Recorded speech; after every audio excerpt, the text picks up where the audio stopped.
As Russia ramps up its attacks, sending record numbers of drones over the border, Ukraine is having to dig in and discover even more efficient, effective ways to protect its people. Fortunately, as seen time and time again over the course of this war, the Ukrainians are remarkably resourceful and innovative, constantly coming up with clever new ways to fend off their invaders. Their latest creation, a revolutionary wall of static that can send entire swarms of drones spiraling out of the skies, has stunned even NATO officials, while leaving Russian commanders wondering where they go from here. At its core, this incredible innovation is quite simply a wall. But it's not a wall made of bricks, concrete blocks, or steel beams. In fact, it's not a physical, visible barrier at all. Because this wall isn't trying to keep out people or ground-based vehicles. It's designed to stop drones. Drones that can fly thousands of feet above the ground, easily soaring over any physical obstacles in their way. Thanks to that, even if Ukraine built the tallest wall in the world, it wouldn't make much difference. But this wall is different. Invisible, yet extraordinarily powerful, it's a wall of electronic warfare, a great big barrier of static, ready and waiting to sever the all-important connections between drones and their operators. And when that happens, Russia's drones lose almost all of their lethality. Without operators sending them signals and guiding them to their targets, the drones often end up falling harmlessly from the skies or crashing into trees or other obstacles, doing little to no damage to people and infrastructure. Now, the idea for the wall comes from the Kyiv-based electronic warfare firm Kvertus. The vision for this company was conceived shortly after Russia forcefully and illegally annexed Crimea back in 2014, and has since become a major player in the electronic warfare sector. Its mission is simple: save lives and protect the Ukrainian people by developing state-of-the-art anti-drone technologies to counter the Russian threat. Kvertus announced its plans to construct a more than 900-mile anti-drone jamming wall, codenamed Atlas, back in February of this year, and Ukraine is racing to deploy it at this very moment. Here's a closer look at how it all works. Upon completion, the Atlas wall will be made up of a staggering 8,500 detection and jamming units, all working together as part of a single unified system. That system will provide all of Ukraine's brigades, battalions, and other frontline forces with a single screen overview of all incoming drone threats. The wall has two core purposes: detect and jam. Taking care of the detection will be Kvertus's MS Azimuth detection units.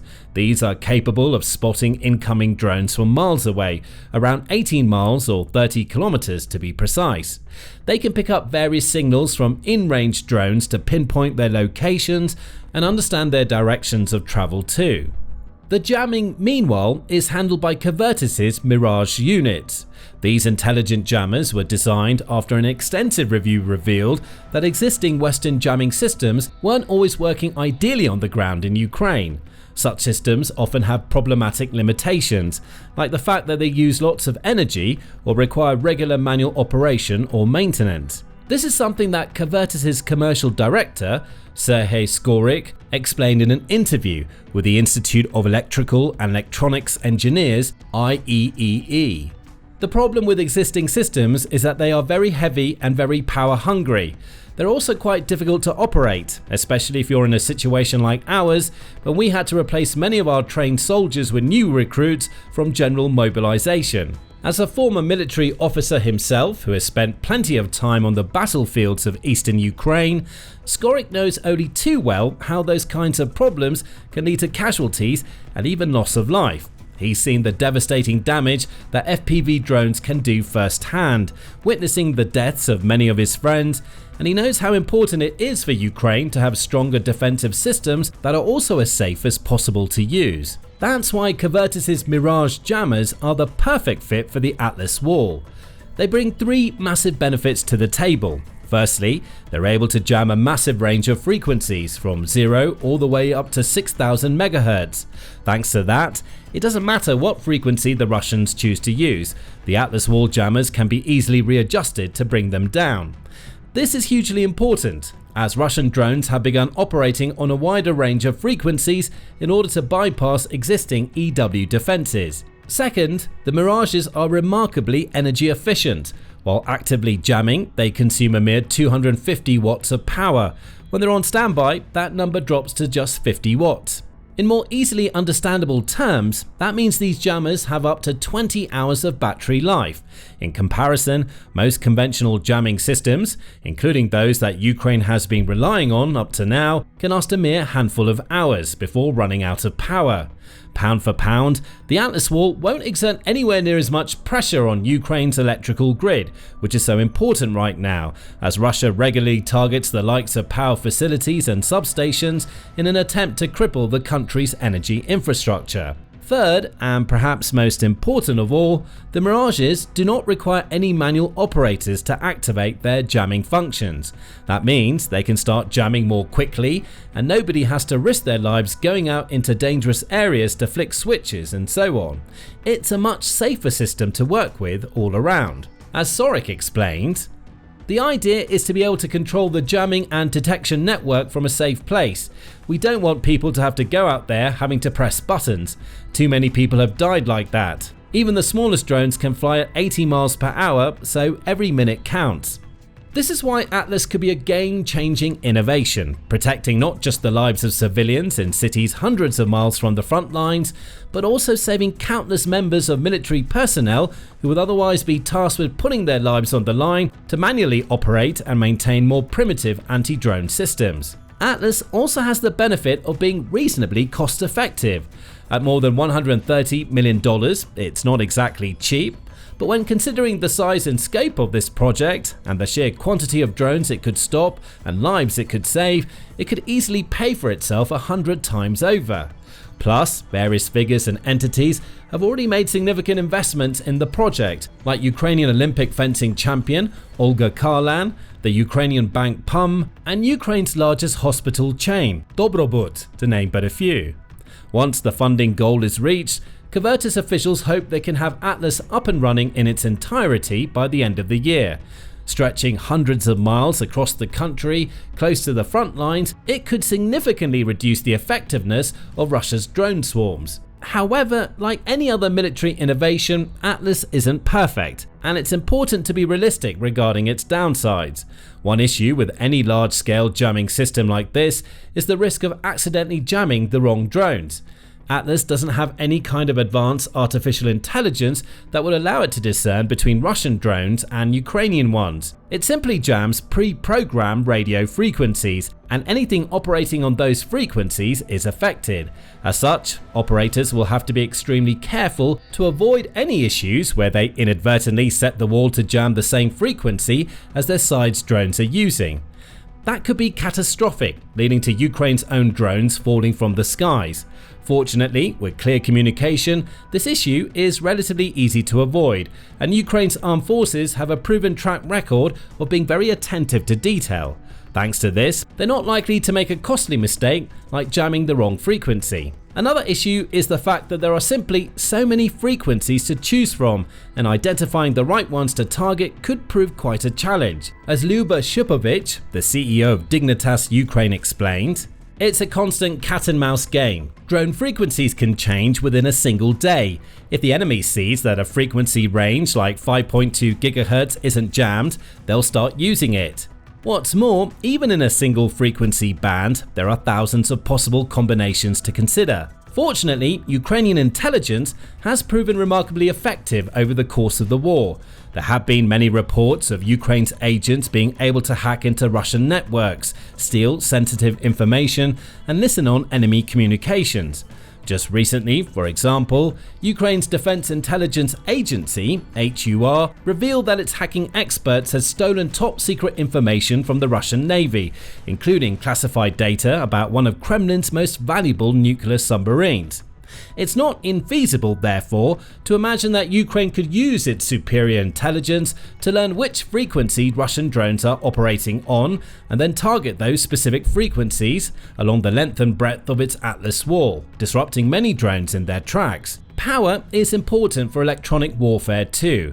There needs to be a strong jamming signal to block out the radio, as Shupovich notes.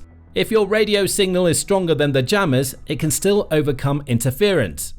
Fortunately, with its powerful technology, the Atlas wall should be more than a match for any Russian radio signals. After all, Kvertus is a proven player in the EW sphere. Its technologies have saved an estimated 50,000 lives since the war began, and Atlas could save countless more. That's why the Ukrainian Ministry of Defense has hailed the project as a critical national initiative to counter the unprecedented UAV threat. And Kvertus' CEO, Yaroslav Filomonov, states, "Atlas represents Ukraine's most advanced technological response to the growing UAV threat. By combining innovation with collaboration, we aim to save countless lives and safeguard vital infrastructure." The name Atlas was chosen as it symbolizes our commitment to endurance and resilience. We must effectively innovate and collaborate to ensure we can hold Ukraine up high and guarantee the safety of civilians, soldiers, and infrastructure alike. Now, another potential downside to this project is that it will only work against drones that rely on human operators and need direct and consistent communication links to those operators. It won't work quite as well against AI-powered autonomous drones that are capable of charting their own flight paths and striking their targets without the need for any radio signals. Fortunately, the vast majority of Russian drones are simply not that advanced. The Kremlin is working on AI-powered drones like the V2U, a kamikaze drone that can hone in on its target without any human control, which makes it effectively harder to jam. However, most of the drones Russia currently uses are more basic Shahid-style models that use pre-programmed GNSS-INS guidance rather than being manually guided in real time. They are partially susceptible to jamming and electronic warfare technologies, and Russia regularly launches hundreds of them at Ukraine in the span of a single night, hoping to overwhelm the country's air defenses. These attacks have become dramatically more intense in recent weeks and months. July, for example, saw a record number of drones enter Ukraine.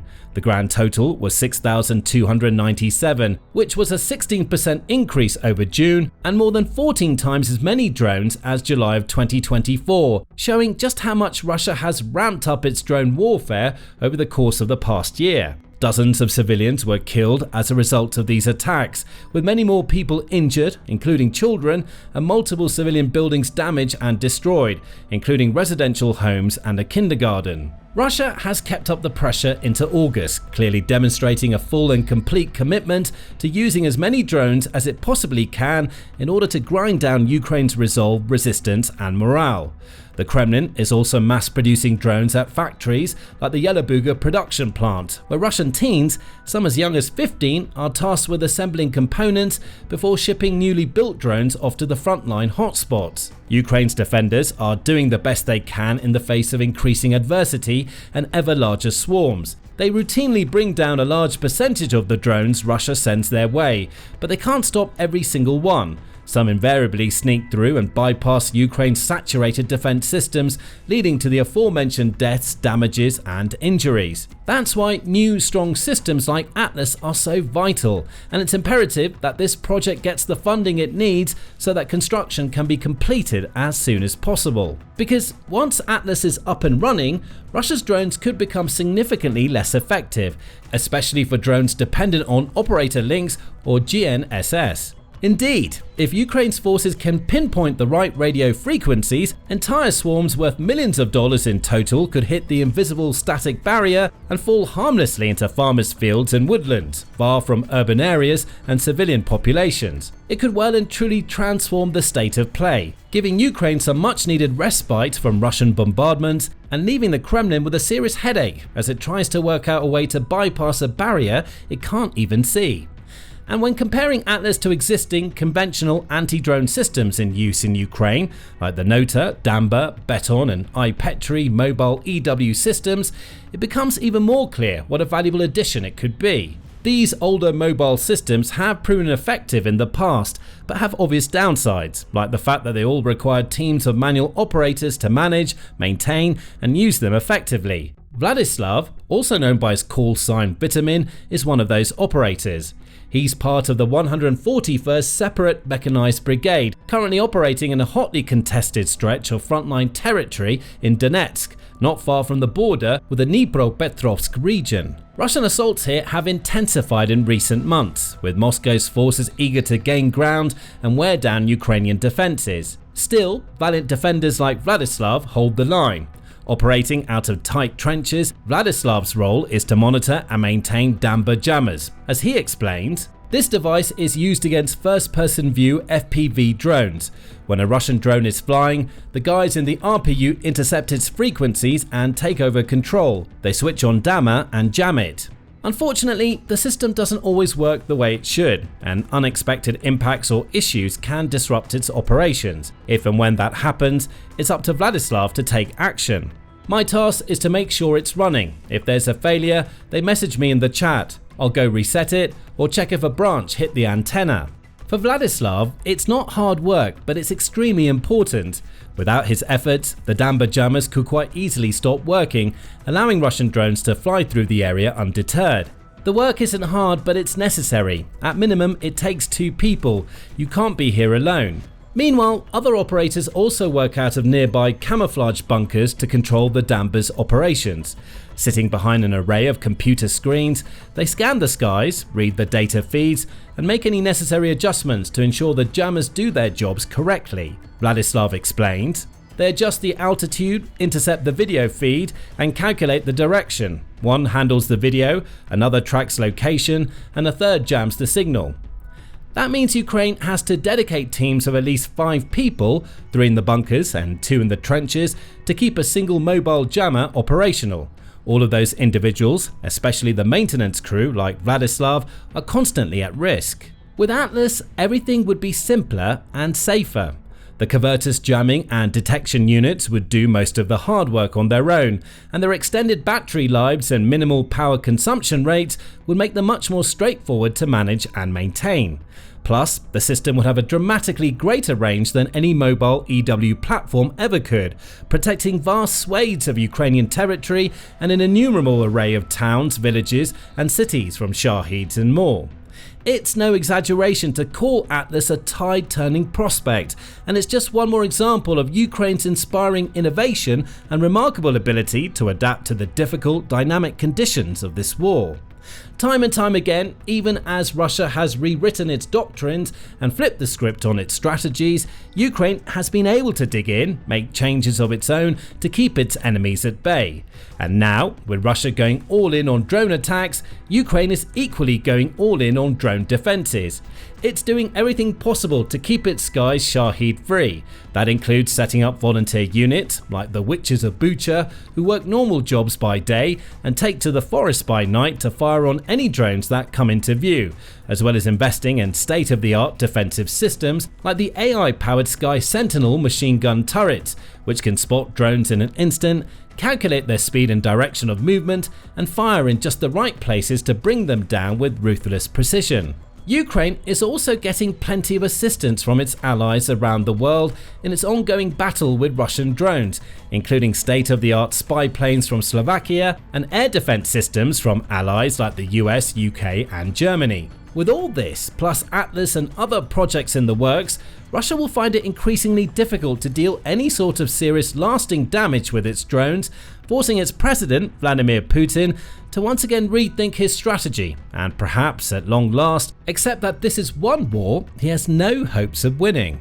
Now, you can learn more about the realities of the war in our recent breakdown of how the Russian military machine is showing serious signs of running out of steam. Or check out our video into how Ukraine's superior approach to drone warfare is making the nation more than a match for the Kremlin's wasteful brute force tactics. And finally, make sure to subscribe to our channel too, so you can be among the first to hear the latest news from the front lines of Ukraine.